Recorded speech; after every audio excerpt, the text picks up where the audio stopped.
Assalamualaikum warahmatullahi wabarakatuh, sahabat petir dimanapun berada. Salam petir, jeder, jeder, jeder. Baiklah teman-teman yang ada menonton channel Abah Safwan ya, mengucapkan terima kasih ini atas kunjungannya, jalan-jalannya ke akun Abah Safwan Channel ya. Dalam hal ini yang pertama ini muncul ini dari Malaysia, Muhammad Safi ya. Salam petir dari Malaysia. Terima kasih ya, sahabat serumpun tetangga. Kemudian ada Kendartual ya, ingin menanyakan, "Bah, mau nanya nih, kalau sudah lock kemudian saldonya pindah ke wallet sesuai format ada di saldo bebas dan saldo terkunci. Pertanyaannya adalah pada saat mendatang semua jadi saldo bebas mengikuti format lock atau bagaimana, Bah?" Ya kalau ada nanti saldo-saldo yang menyusul, dia terkumpul menjadi satu, kemudian dibagi persentasenya. Kalau kita lock 50% disimpan di dompet, 50% dia bisa digunakan. Begitu juga pertambahan-pertambahan yang baru. Kemudian ada Dinda Aulia ya. Brebes, hadir Bah, terima kasih untuk Brebes. Bah, mantap, di tempat kita berkumpul, bermusyawarah dan bersilaturahmi serta menambah ilmu. Itulah gunanya komunitas. P itu menyatukan kita. Yang tadi tidak kenal, kita sekarang jadi kenal. Kemudian Domingus Bombo, mantap Bah, semoga kita sukses bersama. Amin. Ada lagi Ahmad Rofi, Bah sehat selalu, sukses bareng kita ya Bah. Amin, terima kasih. Kemudian ada Dani Jebro, sehat selalu Abah, hadir dari Tangerang. Celeduk, duk, duk, duk. Dari Celeduk, terima kasih ya. Kemudian Dina, apa ini, Pangobulan ya. Makin eksis saja Abah, salam petir dari Papua. Wah hebat Papua, terima kasih. Sudah mau silaturahmi ke kami, jalan-jalan di sini. Salam untuk teman-teman ya Bah. Ya terima kasih, kita sampaikan salamnya. Habibur Rahman, ini paling aktif ini, paling rajin muncul ini. Salam petir buat Abah, salam untuk kawan-kawan semua. Terima kasih Habib, luar biasa. Kemudian ada lagi Randi ya. Salam petir Bah dari Palu untuk teman-teman semua. Terima kasih sudah kita umumkan. Kemudian Rinaka, ini pun rajin juga ini. Mantul Abah, salam buat ublek-ublek katanya. Oke, terima kasih. Sama sekedar info, oke kita sampaikan nanti, luar biasa. Kemudian ada lagi Om Rui Yatno, ini rajin ini Yatno ini ya, Om Rui ini. Salam dari Putrapati Solo Jateng, Solo, terima kasih selalu hadir gitu. Sumhari Sulaiman, Assalamualaikum Abah. Semoga sahabat semua Pi sehat dan sukses selalu. Amin. Ya terima kasih. Yuki pun rajin ini. Waalaikumsalam. Hadir Abah. Jeder jeder jeder. Dua meledak katanya. Guru Singa terima kasih. Maju-maju kita kerina ya. Sama-sama penambang. Kapan kita bisa kumpul Guru Singa? Pulang kampung kita ke Tanah Karo. Kemudian ada Yuhana, Abah mau tanya, kalau lupa frasa sandi gimana Abah? Ulangin lagi buat frasa yang baru. Gitu aja kok repot gitu. Kemudian ada Kasno Setiawan ya. Buat semua rekan pionir, salam kenal dari Kasno Setiawan, Pangandaraan, Jawa Barat. Terima kasih Jabar gitu. Kemudian ada Mario Heli ya. Makin jadi konsisten klik petir karena tonton channel Abah kayaknya semangat terus. Salam ya Bah untuk kawan-kawan dari Luwu Utara. Terima kasih Mario gitu. Kemudian Louis Rene, semangat PD, terima kasih. Kemudian ada Celi Binovelli, makasih Abah infonya, salam untuk semuanya. Kemudian ada lagi satu ini, Nur Khayatun, Abah boleh minta saya nomor WA-nya Abah, ada apa ya gerangan ya? Nanti kita kasih ya gitu. Kemudian Nur Hasanah, Bah mau tanya, tadi kan kami masuk ke P browser, terus klik KYC, tiba-tiba ada bacaan Inggrisnya. Saya keluar Bah, setelah saya copy, saya translate. Setelah saya balik lagi, P browsernya pergi Bah, nggak tahu entah kemana, ulangin lagi. Jangan takut. Ya baik teman-teman ya, ini sekedar informasi aja bagi kita ya, tadi intermiso ya. Kemudian timbul sebuah pertanyaan, kenapa Nicholas Kokalis dia membuat sebagai hari Pi-nya? Ada apa dengan 14 Maret? Ternyata 14 Maret itu adalah hari yang luar biasa ya, yang mana diperingati sebagai Hari Matematika Sedunia, yang bertujuan untuk memperlihatkan peran ilmu matematik dalam mencapai tujuan pembangunan berkelanjutan, serta memperkuat prioritas dalam mencapai kesetaraan gender.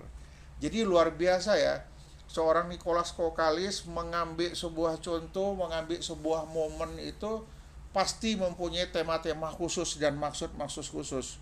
Kenapa Pi ini bisa ditambang oleh semua kalangan? Karena murah meriah, tidak seperti yang lain. Salah satu contohnya Bitcoin, yang memang harganya paling tinggi saat ini. Selangit ya, harganya selangit. Ratusan juta satu koinnya. Kemudian ada lagi Ethereum. Ini sama juga kejadiannya, ya. Harganya ratusan juta sekarang ini. Namun, ya, dia kalau menambang menggunakan alat khusus, komputer khusus yang mahalnya luar biasa. Tak mampu mungkin duit kita, dompet kita untuk membelinya. Jadi sebagai contoh perumpamaan, Bitcoin dan Ethereum diciptakan untuk kalangan orang-orang kaya yang berduit. Coba bayangkan ya, kita untuk membeli satu komputer, melakukan penambangan Bitcoin harus menghabiskan biaya puluhan juta. Itu beli komputernya aja, itu lebih kurang bisa 50, 60, bahkan ada yang 100 juta. Kita udah gelagapan, mungkin udah jual tanah untuk beli komputer itu. Tetapi bagi orang-orang kaya, orang-orang yang punya uang, bayangkan dia menyewa sebuah gedung seperti lapangan bola, semua isinya adalah komputer. Jadi bayangkan, kita nambang untuk satu koin, Bitcoin, paling tidak itu memerlukan waktu setahun sampai 2 tahun baru dapat satu koin. Coba bayangkan, orang-orang kaya itu dengan jumlah komputer yang ribuan unit, besarnya gudangnya, alatnya itu sebesar lapangan bola, satu hari berapa koin yang bisa dia gali. Jadi tidak ada keseimbangan dan kesetaraan gender. Makanya Nicholas Kokalis ini ingin membuat kesetaraan gender. Semua orang bisa menikmati yang namanya Picoin. Picoin ini, P-Network ini tidak dimonopoli oleh orang-orang kaya saja. Tetapi orang kalangan bawah pun dapat menikmati dan menggunakannya ini. Kenapa? Karena alat pembayaran ke depan itu adalah digital. Ya, semuanya pakai kripto. Nggak ada lagi menggunakan uang fisik, uang cash. Maka itulah yang dibuat Nicholas Kokalis. Beliau menginginkan kesetaraan semuanya. Semua dapat menggunakan P-Network, ya, tidak dimonopoli oleh orang-orang kaya. Ya, kemudian pada tahun 2009 ya, Kongres Amerika Serikat secara resmi mengakui National P-Day. Jadi P-Day ini betul-betul diakuin dunia. Nah, disitulah momen Nicholas Kokalis mengambil kesempatan kenapa harus memilih P-Day, ya. Jadi terkait hadiah penambangan itu, P-Network belum mengumumkan caranya. Namun dalam waktu dekat segera diinformasikan kepada penggali petir. Jadi memang ada beberapa teman ya merasa kecewa. Harapan besar pada saat tanggal 14 Maret ini adalah KYC massal. Ini adalah orang-orang yang punya koin cukup banyak, ya. Yang punya koin cukup banyak dan sudah lama menambang, menginginkan KYC massal sekaligus mainnet terbuka. Sama dengan saya. Ya, bedanya Anda dengan saya hanya tingkat kesabaran saja. Kalau saya insya Allah mudah-mudahan masih sabar ya. Kenapa? Yang pertama, kalau saya melanjutkan penggalian petir, jumlah koin saya semakin bertambah. Namun kalau saya marah-marah, saya ribut, ya saya menghujat Pi, itu salah kita sendiri. Karena Pi itu milik mereka, mereka yang mengatur, mereka yang menjalankannya. Kita hanya mengikuti saja.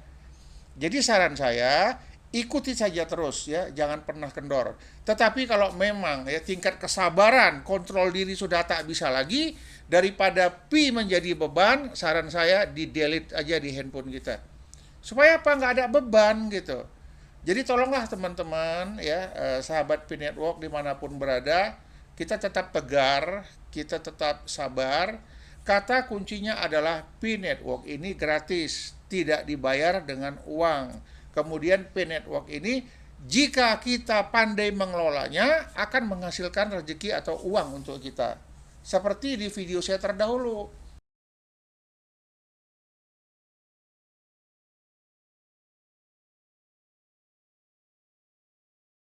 Di video saya terdahulu, ya, saya telah membuat sebuah cerita di situ bagaimana menjadikan sebuah hambatan menjadi peluang. Yang mana kita berharap ya, 14 Maret ini kan betul-betul menjadi peluang bagi kita. Jadi apa yang kita harapkan ternyata di tanggal 14 Maret ini di luar perkiraan dan dugaan kita. Hanya sifatnya merayakan saja. Kemudian bagaimana cara mengunci, melock up ya. Jadi begitu kita lock up dan itu tidak akan pernah berubah lagi. Jadi kalau ada hal yang seperti ini, kita positive thinking aja. Kita nggak perlu negative thinking. Karena apabila kita negative thinking, dan ini pun tidak akan menyelesaikan sebuah masalah. Maka saya ingin mengajak semua teman-teman, sahabat pioner, marilah kita positive thinking. Dengan tertundanya KYC kita yang kita harapkan ini, maka terjadi penggalian lagi yang kelak bisa memperbanyak koin-koin kita lagi. Yang banyak koin ya udah oke, senang. Mungkin dengan ada kejadian ini nambah koin lagi, penggalian lagi. Jadi teman-teman mungkin yang koinnya masih sedikit, mereka senang. Karena masih diberikan kesempatan untuk mengadakan penggalian-penggalian lagi. Tetapi bagi teman-teman yang sudah banyak koinnya, saya yakin ada sedikit rasa kecewa ya, yang berharap tadinya koin yang banyak itu sudah bisa dimanfaatkan untuk kehidupan keluarga, bisa menghadapi perubahan zaman saat ini, bisa menjadi sultan lah kita bilang. Ya, namun kenyataannya lain, kenyataannya berbeda. Terima. Pertama, kenapa? Gratis, ini nggak bayar, kita belum ada keluar uang. Cuman tingkat emosional kita terganggu di sini. Saya tahu dan saya mempercayai itu. Jadi kalau kita positive thinking, yakinlah ke depan akan jauh lebih baik dan hidup kita akan tenang. Kalau kita negative thinking, kita tidak terima dengan kenyataan ini, ya lebih bagus di delete aja P-nya. Nggak usah diterusin lagi, sudah berhenti sampai di sini saja. Rugi dong selama 3 tahun kita melakukan penambangan, tiba-tiba dengan adanya seperti ini, kita marah, kita emosional, dan lain sebagainya. Dan ini tidak menyelesaikan masalah. Hambatan menjadi peluang. Ini peluang bisnis kita.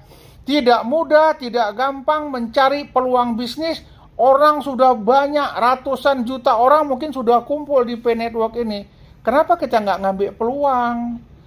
Cetak topi berlogo Pi, cetak baju kaos berlogo Pi, mungkin tempat minum yang ada logo Pi-nya, tempat air untuk keluarga, untuk anak-anak dan lain sebagainya yang ada logo Pi-nya. Ini kan peluang bisnis yang tidak bisa kita temukan, mungkin di tempat lain. Jadi makanya anggota Pi ini harus rajin silaturahmi. Kemudian bagaimana anggota Pi ini jadikan pasar, jadikan market kita. Supaya hidup. Kalau kita buka market, orang senang. Mungkin dia bayar nanti pakai Pi. Kemudian Pi-nya bisa kita gunakan untuk yang lain lagi. Apa kita membeli keperluan yang lain dengan menggunakan Pi? Jika market ini berkembang, maka Pi akan berharga yang luar biasa. Tetapi kalau kita negative thinking, menjadikan ini rasa kecewa dan lain sebagainya, ini tidak menyelesaikan masalah dan menjadi hambatan dalam kehidupan kita. Saya yakin dan percaya teman-teman sahabat P-Network dimanapun berada adalah orang-orang yang cerdas, orang-orang yang sabar, orang-orang yang tahu bagaimana mencari peluang. Saya yakin dan percaya P-Network ini ya, Allah mungkin membukakan pemikiran kita, iya juga ya. Kenapa saya nggak berbisnis? Membuat bumbu pecel, kemudian saya jual.